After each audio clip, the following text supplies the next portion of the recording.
Good evening, how are you all. नमस्कार, कैसे हैं आप सभी। तो हम लोग तैयारी कर रहे हैं आपका नेट एग्जामिनेशंस का पेपर 1 के मैं यहाँ पर आपके साथ डिस्कस कर रही हूँ। PYQ ये पेपर है जनवरी आपका 2023 का PYQ है। इस टाइम पीरियड में जितने ज़्यादा से ज़्यादा PYQ कर सकते हैं उतना बेहतर है। तो 2023 का हम लोग डिस्कस कर रहे हैं। पहले की क्लासेस में DI रिसर्च ये सब हम कर चुके हैं, ठीक है, कम्युनिकेशन। तो these all things we have done. Today's will discuss about fallacy. Fallacy जो है एक ऐसा टॉपिक है जो भी 2-4 साल पहले ही ऐड हुआ है, तो इसमें कंफ्यूजन भी उसी हिसाब से अगर 2-4 साल पहले ऐड हुआ है तो हम लोग कोशिश करेंगे कि क्या इसकी कोई इजी ट्रिक है इसको समझने की कि नहीं। ठीक है, एक स्टेटमेंट आपको दिया जाता है हर बार और पूछा जाता है ये स्टेटमेंट क्या है। जैसे यहाँ पर एक स्टेटमेंट है और पूछा गया which fallacy is committed in the above statement, तो इसमें से कौन सी जो फॉल्सी है इसमें है। More laws have been added on the books in past 5 years than ever before. आज से पहले, आज से मतलब 5 साल के अंदर अंदर जो हमारी कानून की किताब है उसमें और ज़्यादा कानूनों को ऐड कर दिया गया है। फिर भी जो क्राइम है, ये the number of crime committed during the same period has significantly increased. लेकिन फिर भी क्राइम रेट जो है वो उससे ज़्यादा बढ़ा ही है, घटा नहीं है। Therefore, to bring the crime rate down, we must eliminate the laws. इसीलिए हमें कानूनों को एलिमिनेट कर देना होगा। तो which falsy is committed in the above statement? Red herring, straw man, slippery slope, false cause. अब इन चारों स्टेटमेंट को ध्यान से समझना है। फॉल्सी हम लोग पढ़ रहे थे तो इससे पहले जो क्वेश्चन आते थे ना बहुत सिंपल आते थे, बट अब यहाँ पर देखो स्टेटमेंट के जो नाम है कैसे दिए गए। भ्रामक संकेत है क्या ये, घास का पुतला है, फिसलन युक्त ढलान है या मिथ्या कारण है।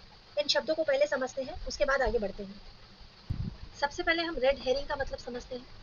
रेड हेरिंग का मतलब क्या होता है, हिंदी में रेड हेरिंग को कहते हैं भ्रामक संकेत। भ्रामक संकेत इसका मतलब ये है कि जब आप कुछ कहना चाह रहे हैं, कुछ आप मतलब अपना परसेप्शन दे रहे हैं, बट उसे डाइवर्ट किया जा रहा है, उसकी अटेंशन को डाइवर्ट किया जाता है। ठीक है, when you divert something, divert attention, ठीक है, किससे, फ्रॉम द रियल प्रॉब्लम से। मतलब हम कहते हैं ना अरे यार टॉपिक पे बात करो ना, तुम उलझुल क्यों बात कर रहे हो, तो वो स्टेटमेंट होते हैं रेड हेरिंग स्टेटमेंट। ठीक है, क्लियर हुआ। तो क्या ये भ्रामक संकेत है, ये जो स्टेटमेंट है क्या ये भ्रामक संकेत है, नहीं ना, तो ये भ्रामक संकेत तो नहीं है, तो इसको हम कट कर देते हैं कि ये इसका आंसर नहीं है। नेक्स्ट आता है आपका स्ट्रॉ मैन। स्ट्रॉ मैन का क्या मतलब हुआ। अब जैसे कई बार आपने खेतों में देखा है, खेतों में वो ऐसे करके स्ट्रॉ मैन लगा दिया जाता है, तो वो किस लिए लगाया जाता है, ताकि भाई कोई भी पक्षी उड़ रहा है तो उसको ये लगे कि कोई मनुष्य खड़ा है, कोई आदमी खड़ा है। तो हम जब इंटेंशनली हम क्या करते हैं, कोई ऐसा किसी चीज को डराने के लिए हम कुछ और दिखा रहे हैं। ठीक है, या फिर अगर मैं इसे स्टेटमेंट के हिसाब से कहूँ तो मिस रिप्रेजेंट करना है हमें प्रीपोजिशन को।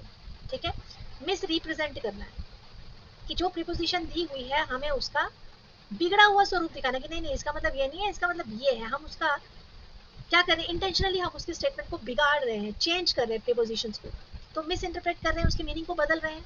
तो ये होगा क्या यहाँ पर, नहीं, इसका मीनिंग ये भी नहीं होगा। तब इसका मीनिंग क्या होगा, ठीक है, अभी और समझते हैं। नेक्स्ट आता है आपका स्लिपरी स्लोप। इसका क्या मतलब हुआ कि कुछ गलत हो गया, समथिंग बैड हैपेंड। ठीक है, हमारा कुछ ऐसा हमसे गड़बड़ हो गई, कोई ऐसा काम हुआ है या कोर्स ऑफ एक्शन कुछ ऐसा हो गया जिसकी वजह से कुछ डिजास्टर हो गया है, समथिंग बैड हो गया है। ठीक है, स्लिपरी स्लोप। तो क्या ये स्टेटमेंट इससे जाता है। ठीक है, नेक्स्ट है फॉल्स पोज। हम गलत कारण दे रहे हैं। ठीक है, हम रॉन्ग जो है कॉज दे रहे हैं, गलत कारण दे रहे हैं। अब यहाँ पे पढ़ते हैं, आपको चारों स्टेटमेंट समझ में आ गया। More laws have been added on the books. पिछले 5 सालों में बहुत सारे कानून और ज्यादा बढ़ा दिए गए हैं, लेकिन फिर भी क्राइम जो है वो जो है पहले से भी ज्यादा बढ़ चुका है, कम होने के बजाय, जबकि कानून ज्यादा बढ़ाए गए हैं फिर भी। तो हमें ऐसा लगता है कि हमें कानून को ही एलिमिनेट कर देना चाहिए, तो ये बिल्कुल गलत कारण है। ठीक है, कारण गलत दिया गया ना कि भाई ये ऐसा हो गया है तो हमें क्या करना चाहिए, हमें ये कर देना चाहिए। कारण क्या है, क्योंकि कानून जो है वो और ज्यादा क्राइम बढ़ रहे हैं, तो ये गलत एकदम रीजन। ठीक है, समझ में आया। फॉल्सी कैसे निकालेंगे आप, ये चारों मीनिंग समझ में आए, क्योंकि इस तरह के वर्ड्स ये आ सकते हैं, इस बात